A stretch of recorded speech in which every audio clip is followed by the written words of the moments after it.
YCP హయాంలో ఆర్థిక విధ్వంసం జరిగిందన్నారు పవన్. దాని నుంచి తప్పించుకునేందుకు తమ ప్రభుత్వం కృషి చేస్తోందని అన్నారు.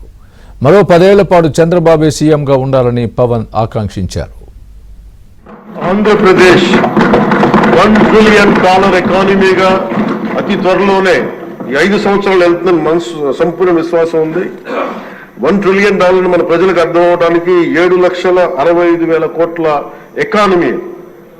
గత ప్రభుత్వం మనల్ని ఎకానమీని నిర్వీర్యం చేసింది, ఇబ్బంది పాలు చేసింది, అన్ని రంగాల్లోనూ రాష్ట్ర ప్రభుత్వాన్ని వెనక్కి తీసుకెళ్లిపోయింది. ఈ పరిస్థితుల్లో గౌరవ ముఖ్యమంత్రి గారి అనుభవం, మీ పారదర్శకత, మీ విజనరీ దృష్టి ఇవన్నీ కూడా మాకు ఈ $1 ట్రిలియన్ ఎకానమీ వైపు పరిగెడుతున్నాయని అన్న దాంట్లో ఏమాత్రం సందేహం లేదు అధ్యక్ష.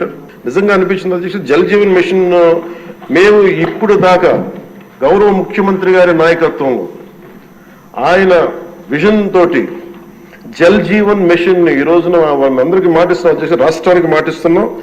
జల్ జీవన్ మిషన్ మన కేంద్రం మనకి గౌరవ ప్రధానమంత్రి గారి ఆశీస్సులతో గౌరవ ముఖ్యమంత్రి చంద్రబాబు గారి నాయకత్వంలో మునిపెన్నడూ లేని విధంగా భారతదేశంలోని ఎప్పుడు కూడా జల్ జీవన్ మిషన్ ఏ స్థాయి ఇది ఒక మౌనంగా చేస్తాం అధ్యక్ష. ఆ మాట మేము అందరం కమిటెడ్ గా ఉన్నాం అధ్యక్ష. మంత్రివర్గంలో ఏ శాఖ అయితే తీసుకున్నామో ఆ శాఖల్ని సమర్థవంతంగా వారి విజన్ కి తగ్గట్టుగా పనిచేయడం అధ్యక్ష.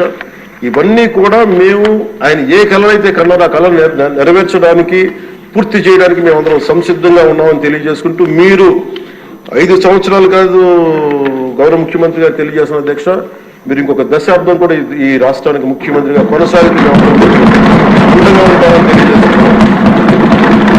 మీరు ఇదే స్ఫూర్తిని కొనసాగించాలని, ఇదే మీ ప్రతిభా పాఠవాలను చూపించాలని మనస్ఫూర్తిగా మేము కోరుకుంటున్నాం.